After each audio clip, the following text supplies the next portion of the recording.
Hello, welcome to this video. We're going to be doing a quick factoring demonstration. Emphasis on quick. We're going to take a look at the 4 different types of factoring you should know how to do if you're going to be doing pre-calculus mathematics at the high school level.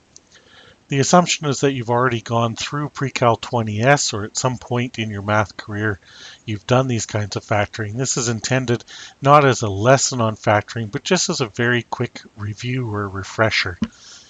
So with that said, let's get started.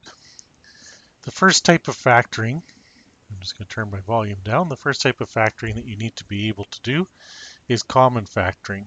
So what that means is if you have a polynomial that has,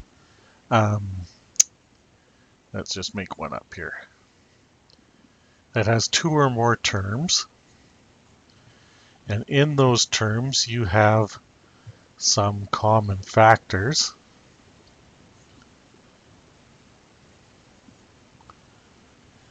You can factor out a common factor. Now, a common factor is a number or a letter that would divide evenly into all 3 terms. So, for example, if we look at the 3 terms and their numerical coefficient, we can see that 2 divides evenly into 2 and 8 and 6. So we have a numerical common factor of 2. When you're common factoring, once you find a common factor, you write it out front. We're going to put a bracket here in a second, but we have to look at the variables. When you're looking at variables, a variable common factor means you can see the letter in each term. I'm going to throw a Z in this last term just to show something that's not a common factor. So you can see there's at least one X in each term. So we know we have at least an X as a common factor. You can common factor out the lowest exponent value of X. So we've got X to the 5th, X cubed, and X squared.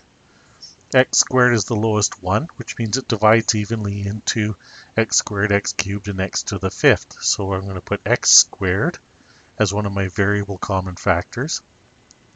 And then we see Y squared, Y to the 5th, and Y to the 7th. So Y squared is a common factor. And since the final term has a Z in it and there's no other Z's, Z would not be a common factor, so it would not be common factored out. Once you've written your common factor, you write a bracket, and you work your way through. You divide every term in the original polynomial by the common factor and write the result in the bracket. So 2 divided by 2 is 1. I'm not going to write that in. X to the 5th divided by X squared is X cubed. If you put 1X cubed, that'd be okay. And Y to the 7th divided by Y squared is Y to the 5th. Then we get a plus. 8 divided by 2 is 4. X cubed divided by X squared is X. Y squared divided by Y squared is 1, which we don't need here because 4 times X times 1 is just 4X. We put a minus. 6 divided by 2 is 3. X squared divided by X squared again is 1, which we don't need to write in here. Y to the 5th divided by Y squared is Y cubed. And then we've got a Z not divided by anything, so make sure it makes its way down here. And once you're done, you end the bracket. And we have common factored this polynomial. The next kind of factoring is trinomial factoring when A is 1. The A is 1 refers to the general form of a quadratic, which is AX squared plus BX plus C. That's the trinomial you'll be factoring in that form. The A refers to what they call the leading coefficient. It's the coefficient of the X squared term. When it's 1, you're going to just have X squared plus BX plus C.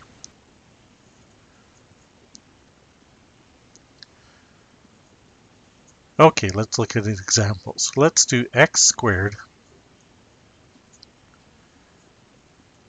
plus 6x plus 8.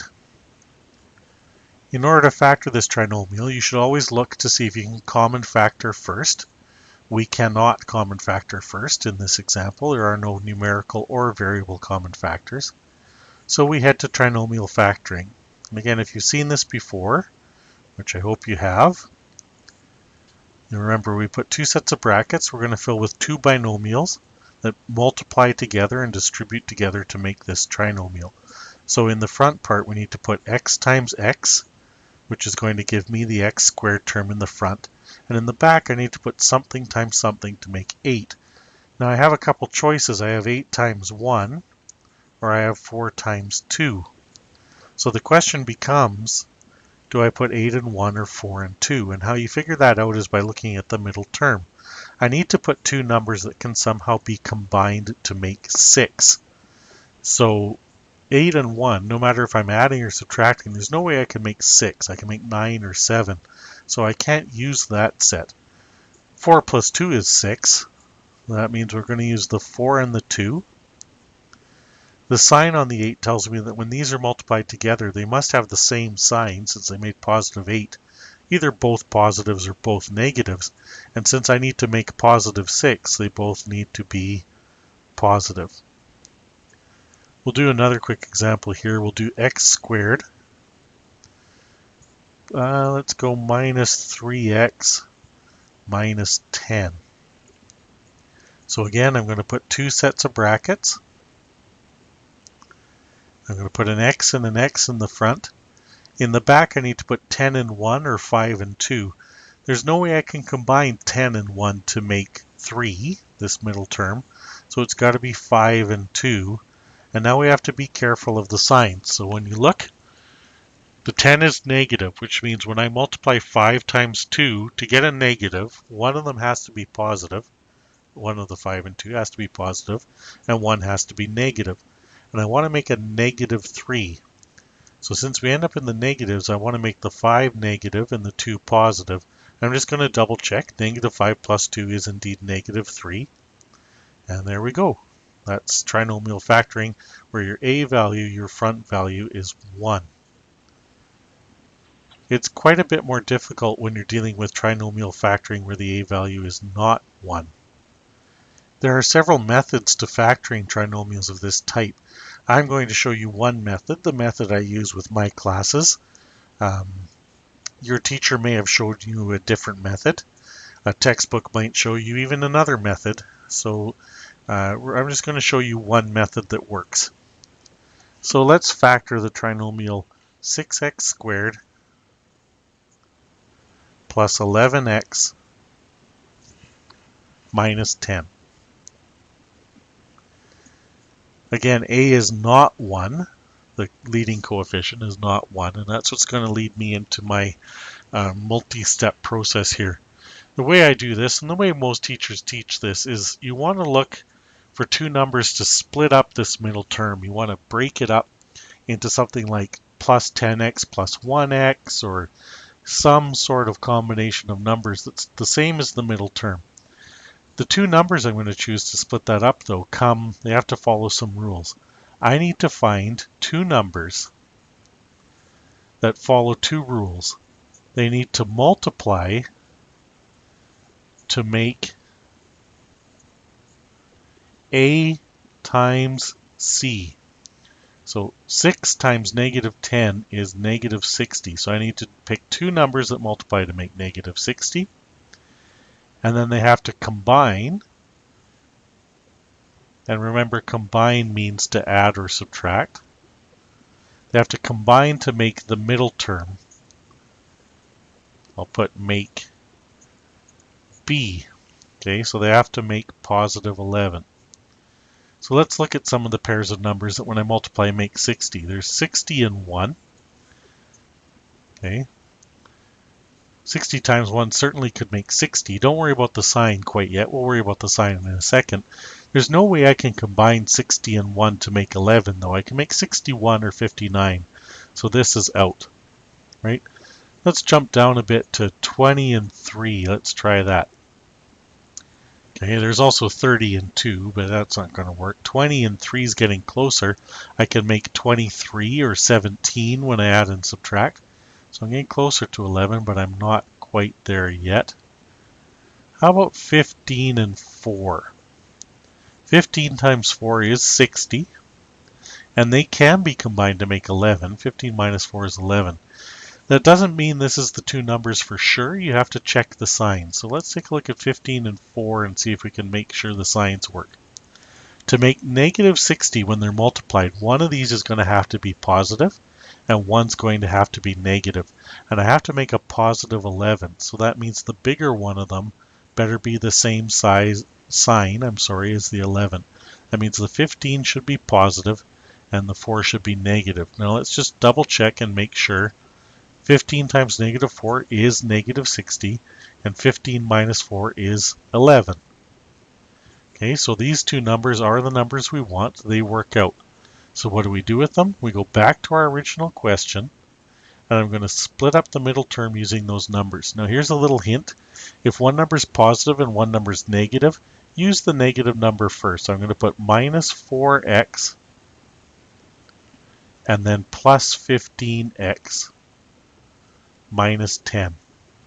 Notice I haven't changed the question. Minus 4x plus 15x is still plus 11x. It's the same question, it just looks a little bit different. Once you do that, group the question into two binomials and then common factor each bracket. So in the first bracket I can pull out a 2 and an x. That will leave me with 3x minus 4 divided by 2 is 2, and x divided by x leaves 1, which you don't have to write in. And then plus, and in the back here I can factor out a 5, leaving me with 3x minus 2. Now what's in these two brackets should be the same. They are the same. That's good. That's a little double check you can do to make sure everything's progressing accordingly. Okay, and once you have those two things, what we're going to do is actually common factor these out. That 3x minus 2 in the bracket is a common factor in this first term and this second term. So when I common factor it out, I write it in front like any other common factor. It's an ugly common factor, but it's a common factor. And then what's left behind? 3x minus 2 divided by 3x minus 2 cancels out, leaving a 2x. And then here, 3x minus 2 divided by 3x minus 2 leaves me with plus 5. And sure enough, there's my factored form of 6x squared plus 11x minus 10. Again, trinomial factoring where a is not 1 is probably the hardest type of factoring. This is one way to do it. Again, you might have been shown a different way. Lots of different and valid ways to work through a question like this. Okay. The last kind of factoring we're going to look at is difference of squares factoring. So that's factoring where you have two terms that are both perfect squares, and in the middle you have a minus. In math, difference means subtract. It's important to have a minus in the middle here. If you see x squared and 9, which are both perfect squares, and a plus in between, this can't be factored. But difference of squares can be factored, and it's just done by pattern. All you have to do is put the two brackets. You get the square root of the first variable, put the square root of the number, and then for signs use a plus and a minus. Because the middle term that normally would have an x in it is not there. So the 3 and the minus 3 cancel each other out for a middle term, and that's how this ends up working. Again, your perfect squares might be a little bit uglier. You might have, let's say, 4x to the 6th minus, I don't know, let's say 81 y to the 8th. We have a perfect square, and a minus. Again, it's the same thing. But the perfect square of the front term, or I'm sorry, the square root of the front term, you get 2x cubed, both places. Square root of a variable halves the exponent. Put a plus and a minus, and then put the square root of the second term, 9y to the 4th and 9y to the 4th, and it's done. So that was a quick review of the 4 different types of factoring you need to be able to do. Common factoring, trinomial factoring in both cases, and difference of squares factoring. If you want some more practice or you would like a bit more instruction, make sure to ask your teacher. Thanks for watching this video.